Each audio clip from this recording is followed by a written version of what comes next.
দেখো, সবচাইতে ভালো জিনিস হলো মানুষের সাথে চলা, মানুষের সাথে মেশা। আর মানুষের সাথে মিশলে মানুষের ভাব ভঙ্গি, মানুষের আচার আচরণ অনেক কিছু শেখা যায়, অনেক কিছু জানা যায়। তো কোন মানুষের সাথে কীভাবে কথা বলা উচিত, কীভাবে মেশা উচিত, কোন মানুষটা তোমাকে বিব্রত করতে যাচ্ছে, কোন মানুষটা তোমাকে ক্ষতি বা খারাপ চাইছে, কোন মানুষটা তোমার মজা উড়াচ্ছে, তোমাকে তোমার কেরিয়ারে গ্রো করার জন্য তোমাকে হেল্প করছে না, উল্টো তোমাকে মজাক বানিয়ে, তোমাকে ঠাট্টা ভঙ্গি করে তোমাকে সবার সামনে ছোটো করছে। তো সেই সব মানুষের থেকে সাবধান। যেসব মানুষ তোমাকে ছোটো করে, যে মানুষের থেকে, যে মানুষের তোমাকে শেখার কিছু নেই, যে মানুষ তোমাকে সবার মাঝে অঙ্গভঙ্গি করে তোমাকে মজা করছে, ব্যঙ্গবিদ্রুপ করছে।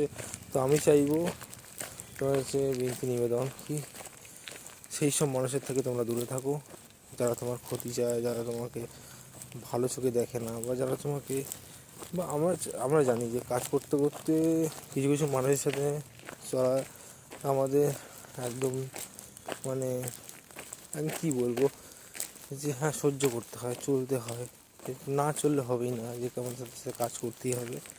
তো যতটা পারবো তোমরা সেই মানুষগুলোকে থেকে দূরে থাকার চেষ্টা করো। এটাই তোমাদের কাছে বিনতি নিবেদন।